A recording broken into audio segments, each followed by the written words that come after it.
And we're live from our studio, CI number 35, John Hammond Street in Accra. Hello, good afternoon to you. Welcome to the midday news on 3FM 92.7. Also live on all our social media platforms at 3FM 927.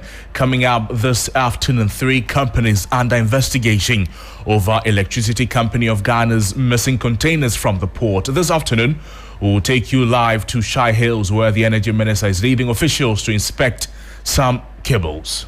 But it was full, so they had to devise another way of concealing it. So all the car rims you are seeing there, it's not rims. It's actually cables. They have put the cables there and covered it up with the rims. We're getting details in the bulletin. Also coming up, Supreme Court to hear injunction application for Chief Justice removal on April 2. Maybe it is the premonition informing the composition of the Council of State that is making the Chief Justice jittery. Of course, we have the details here coming shortly. Plus, government plans to push over 150,000 students into private schools as part of broader plans to phase out the double-track system. We have details of these stories and a lot more coming to you shortly. Please stay with us.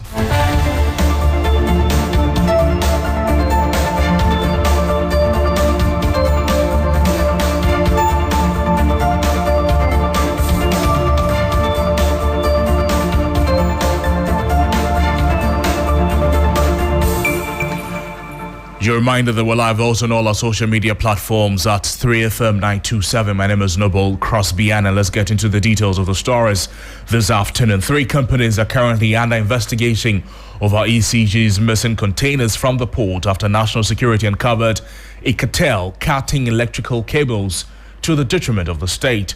The companies, 2 of which were busted yesterday, melt the cables procured by the state electricity distributor, turning them into aluminium poles before shipping them abroad for onward sales. Energy Minister Dr. John Jinapo, who revealed details of the bust yesterday to TV3, is on the ground visiting the now shut down companies, vowing to end the illegality. He's there with my colleague Mustapha Gbande. With the team, he'll be joining us to provide us update on how the investigations are going. But first, take a listen to the Chief Superintendent Al-Hassan Osman. He is the director of the investigations at the National Security Council in relation to this disturbing development of the theft of ECG products. Ongoing for so many years, from the intel we had here, according to some of even their own workers, this has been going on from 3-4 years ago. They were producing these products from the ECG cables.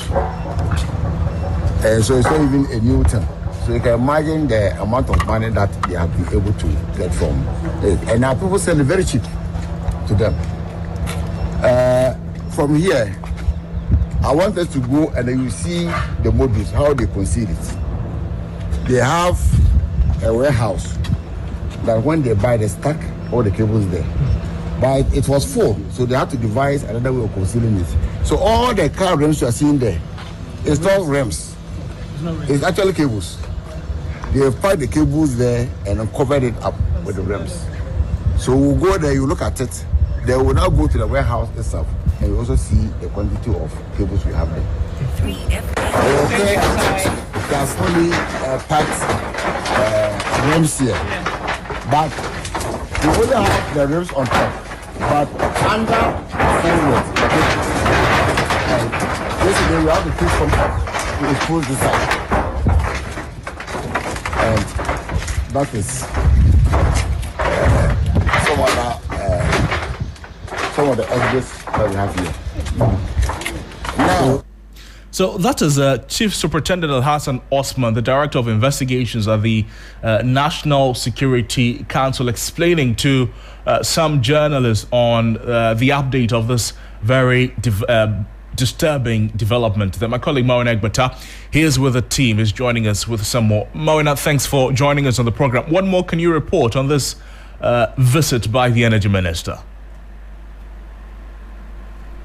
As of now, we're on to the third company, which per the details we're getting, there's an additional company.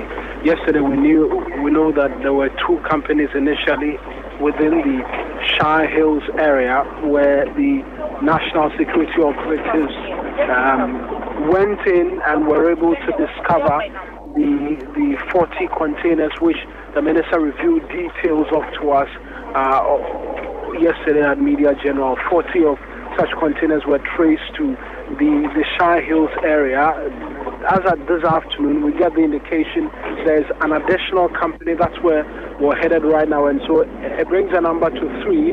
As whether or not there's been arrests made at this third company, we're yet to get there and be able to get a real briefing from the ministry. But we've been there, we've seen really what's been transpiring. In fact, some of the furnaces or the machines which were used to melt these aluminium wires which were procured by the electricity company of Ghana were still giving off heat when the team, including the minister and journalists, arrived there. And you realize that according to the minister, he believes this is syndicate of some sort which has been engaged in this particular action.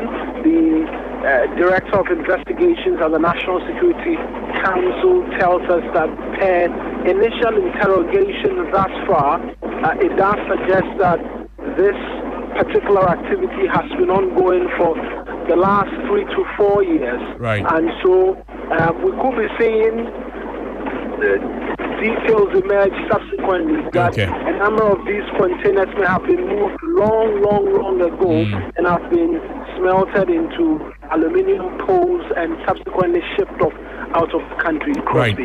So, Mawana, at the moment, you are on your way to another area where it is alleged that some of these shipments are there.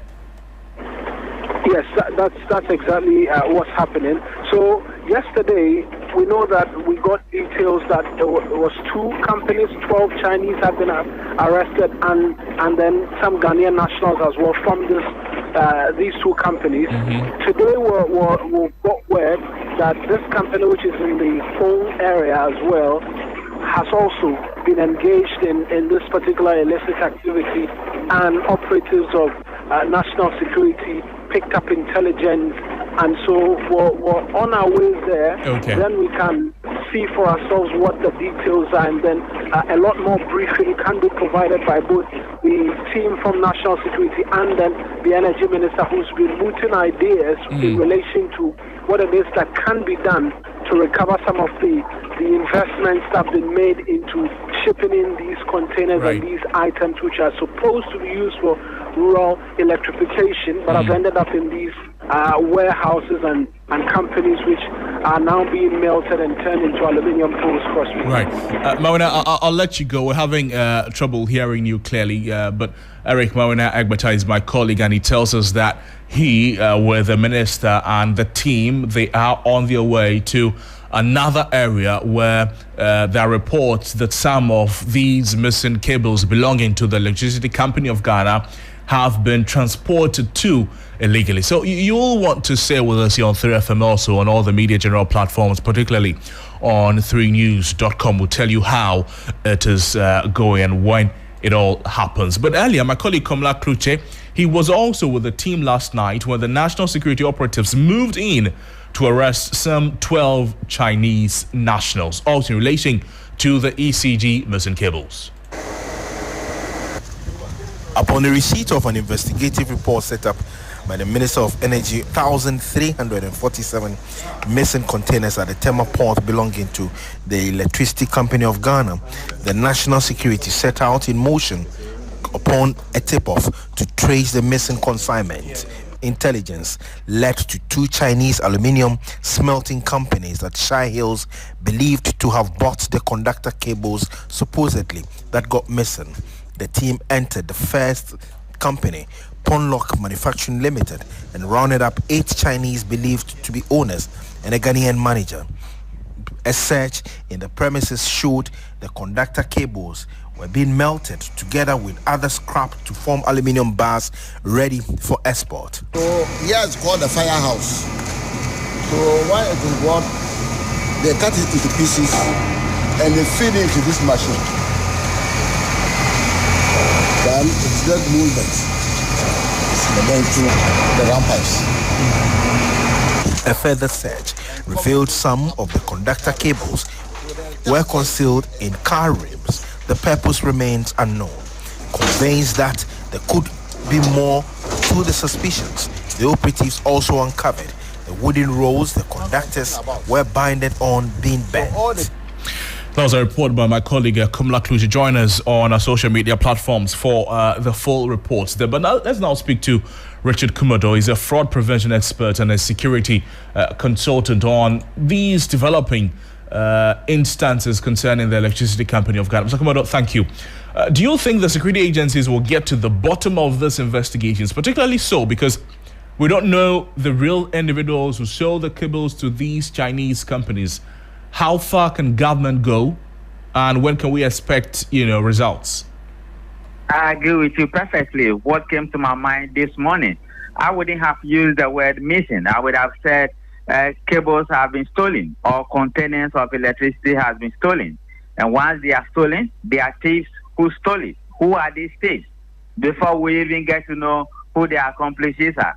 I'm only hoping that the angle the story came from and the way it is going, the accomplices who claim to have bought stolen items which belongs to the state will lead the law enforcement officers, particularly the frontliners from the National Security Secretariat, in getting to know who stole the cables, who stole the containers, and why they were sold at the various places. Other than that, we might retrieve some quantity of the elements stolen, and we wouldn't get to the bottom of it. You, an ace investigator, Mr. Kumado, from where you sit and from your experience, how would you rate the current investigations ongoing, and what initial steps should be taken when investigating the sudden disappearance of such materials? I think what they have done now, because of the quantum involved or the quantity involved, their main focus now is to retrieve the containers or the quantities and as much as they can. And once that is done, then they move to the next level to ask people, where did you buy it from? Who brought it to you? What was the contact? What was the agreement? And what was the amount involved? Once they are able to do that, then they will get to the actual corporates who did that. The difficulty there is that if you do not hurry up, then the corporates, knowing that the media has picked it up, they may go underground or they may leave the jurisdiction. What I would have done, which is also part of their doing, is that we divide ourselves. Whilst we are going after the containers and whatever they might be, let's also take inventory from when the consignment arrived in Ghana, who imported it, who are the people behind it, when it was auctioned, who resold it, and pick up everybody as electricity corporation, including everybody, key management, the procurement officers, whether the board people are aware, everybody needs to be brought in. And once you pick everybody and you begin to interview them or question them, it speeds up the investigation process. And you may pick a lot more people within a very quickest possible time, rather than going after the containers before you begin to question people, where did you get it from? Because this has happened not just yesterday and not just today. Right. And it wasn't like there's so much plural security at Gapua that somebody walked in there and picked this one. These were deliberate attempts. People picked them and went and sold them. So they are thieves who are stealing a state property, and that's the way it needed to be treated. Mr. Kumado, always a pleasure talking to you. Richard Kumado is a fraud prevention expert and a security consultant there. This is still midday on 3FM 92.7. Let's bring you some more stories. The Supreme Court will hear the injunction application filed by the Member of Parliament for Old Tafo, Vincent Ekwesifo, against the processes to remove the Chief Justice Gertrude Tokonu on Wednesday, April 2. There's more in this report. Ghana's constitution provides that a justice of a superior court shall only be removed from office for stated misbehavior, incompetence, or on ground of inability to perform the functions of his office arising from infirmity of body or mind. If a person seeks the removal of the Chief Justice, he must send the petition to the President.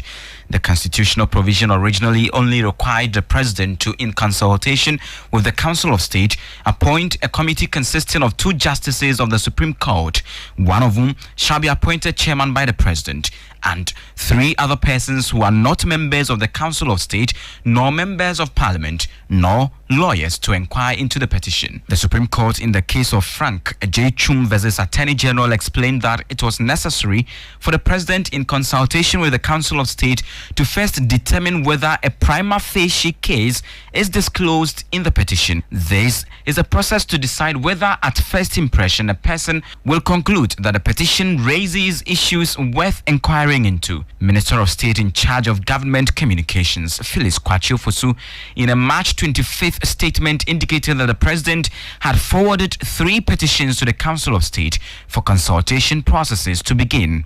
MP for Old Tafo Vincent Eko Asefua had initiated a legal action challenging this referral. He holds the view that the President must make the petition available to the Chief Justice to receive a comment before this consultation. The Chief Justice has also written to the President asking to be allowed to respond to the petitions. The MP has asked the Supreme Court to halt the ongoing consultation until the case is determined. This case will be heard by the court on Wednesday, April 2nd, 2025. And that was a report by my colleague Christian Yali there. Now, we're still staying with matters of court, because we know the case seeking to hold the removal process will be heard on Wednesday. And as you may be aware, the Chief Justice decides which judges handle any case filed at the Supreme Court. Legal practitioner Samson Ladiayene says the Chief Justice will still have to decide which judges will hear this case, despite the fact that it raises issues affecting her interest directly. Yes, that's absolutely correct. The doctrine of necessity. There is no other person appointed and mandated to empanel the Supreme Court than the Chief Justice. For as long as the Chief Justice is there, it is the duty of the Chief Justice to do. I don't know if a Chief Justice will say, well, I want to allow the next person, the next senior person to me to do this. I don't know, but that's the duty of the Chief Justice, and you can't change the law. Well, Ladia Yene is a legal practitioner speaking there. Meanwhile, legal luminaries have espoused diverse opinions regarding the Chief Justice's request to have copies of the petition seeking her removal. Private legal practitioner and also former member of Parliament for Tamale Central, Haji Yusuf Hussein, he says the Chief Justice is jittery. He spoke on Sunrise earlier today.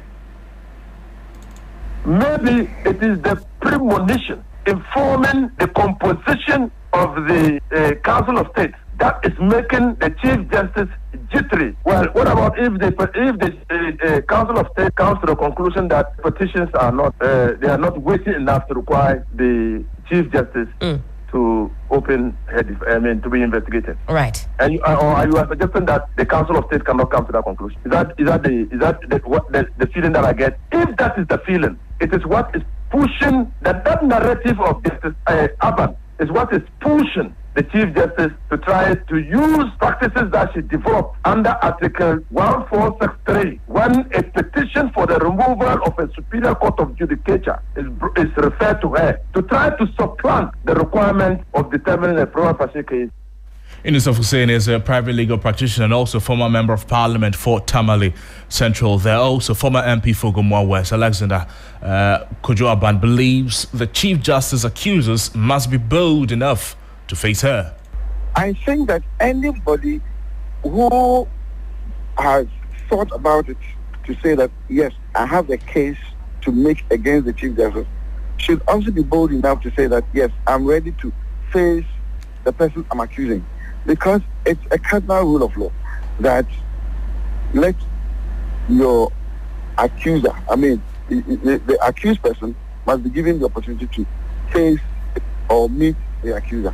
So once somebody has had the boldness to accuse the Chief Justice, he should stand ready also to meet face to face with the person. And that's the voice of Former MP for Gomoa West, Alexander Kojokom Aban, believes that the Chief Justice accusers must be bold enough to face her. To some other stories this afternoon, Parliament is expected to rise today, and as usual, the House will be busy trying to finish up parliamentary business before close of day. Our reporter Evelyn Tingma she's been in Parliament. She's joining us shortly on some of the instances or the conditions or the circumstances or the bills that Parliament will be considering today before the House rises. Stay with us here on 3FM. We'll bring you details in subsequent bulletins. Now, the former Director General of the National Signals Bureau and his wife, Kwabena Duboahin, the wife is Angela J. Boahin, they have been in court today. Now, a high court has reduced the bail conditions for the former Signals Bureau Director from 120 million cedis to 80 million cedis with two sureties with one justification. Now, that of his wife remains the same. Both passports should remain with Yoko and travels should be on express permission. Remember that the couples, they were seeking bail at their court pending investigations by the Economic and Organized Crime Office, EOCO. They filed the motion against EOCO and the Attorney General following their inability to execute the bail while in custody. Duboahin was granted bail in the sum of 120 million cedis, while his wife was offered 80 million cedis bail. The former NSB boss and his wife, they've been accused of diverting some 39.4 million cedis of state funds after signing a $7 million cyber defense software contract. My colleague, Loaded Wasari, has been in court when the High Court reduced the bail conditions for the former Signals Bureau Director and his wife, if you like. Lord, thank you for making time with us on the program. Are they confident that these new bail conditions will be met? Well, Crosby, immediately the hearing was done, officials from Yoko escorted the former Signals Bureau Director General to the premises to go and go through the processes for the bail conditions. And from the sense that we got from his lawyers, they are much satisfied with the conditions and are confident that they will be able to meet it, because in their argument, they indicated that it's unfair and it's basically trump on their rights, because the affidavit in support filed by the defendants, which is the Attorney General, and then the IOCO, had made it seem from the word that one of the exhibits showed that he had bought 27 properties, and so that wrong perception was created that they are affable or they are affluent and can easily take care of that, especially because, again, the Deputy Attorney General made a case in court that there was a third person who was also in custody, Ben Mauli, but he was able to meet his bail condition. So the Deputy Attorney General did not see a reason why that bail condition should be reduced.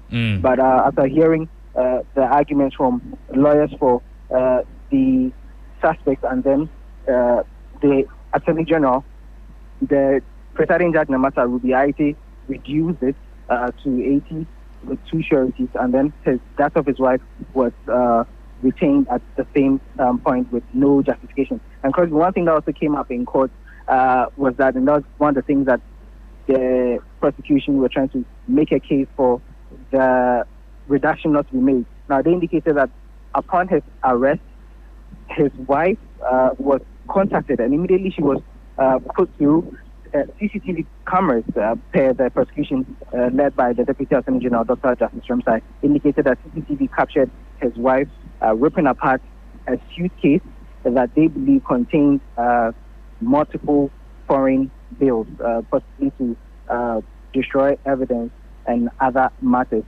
I see. He also indicated that both suspects or both applicants of the bill have multiple passports. For example, the former NSD Director General, they indicated that had 3 other passports. And so the case made by their lawyers that the prosecution had already seized their passports did not really hold water, because his wife has a dual citizenry, and so she had other passports as well. Crosby. Lord, thank you. Lord Ruasare is our court correspondent speaking with us. Let's now take a listen to Samuel Atacha, his lawyer for the former NSB boss. Your comments, Counsel, during your arguments with the court, you did indicate that if the court gives the equal power of the courts to the AG, a number of you will be put. Of course. What does that mean? It means that the power for justice delivery is not with the law enforcement agencies and investigators, with the court. It's the court that should set a man free and not those who are the captors. And it should hold sway in everywhere where civility is being practiced and democracy is being practiced. There's never a time that the freedom of an individual was ceded to those who are investigating. That freedom is with the court. So when they see their power, the 48-hour rule, anybody can come to court to come and seek justice. This is what we've done. Okay, fine, thank you. And that's the voice of Atacha speaking with my colleague Lord Edwasari in court there. Let's take you back to Parliament because it is expected to rise today, and as usual, the House will be busy trying to finish a parliamentary business before close of day. Evelyn Tingma is our parliamentary correspondent. She's joining us. Evelyn, for the past couple of days, Parliament has been very busy. Tell us what the business for the day is like for the members of Parliament today. Yeah, currently, I must say it's going to be a fully packed day. As you know, the House this week has been very busy with the approval of the budget estimates for the various ministries, departments, and agencies. And today, they have only 4 of them left, fortunately. And we are talking about the parliamentary service budget estimates, the judiciary and the judicial service budget estimates, the general government services budget estimates, and the foreign affairs. So as we speak, the foreign affairs budget estimates currently being taken on the floor, and members are debating on that. And so we are expecting that after all the budget estimates have been approved, we'll have the appropriation bill, which is the most important for government, and that bill will be passed. And of course, government will have the will to or the authority to spend during the year 2025.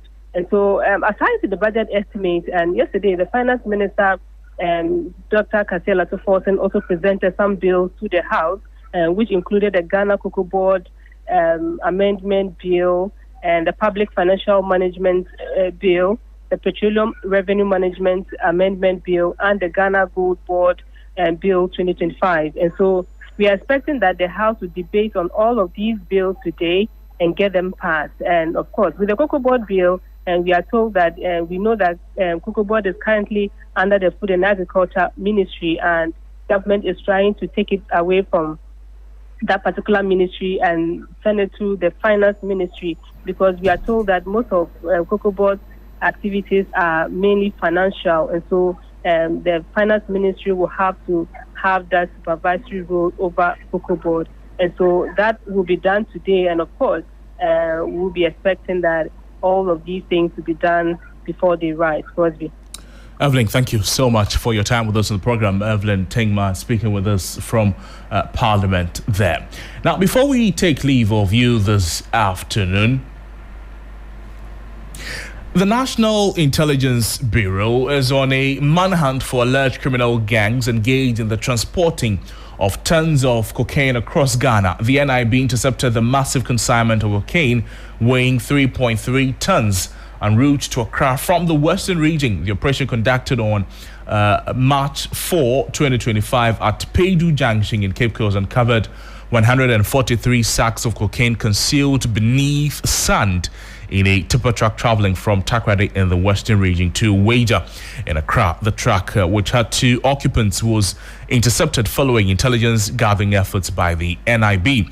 Now, 2 of the suspects have been arrested while the rest are on the run. Hence, the National Intelligence Bureau is on a manhunt for the remaining suspect. But that's how we wrap up on the midday news here on 3FM 92.7. There's more news always on our website, 3news.com. My name is Noble Crospiana. Thank you so much for spending your afternoon with us. Business News is up next. Have a great afternoon.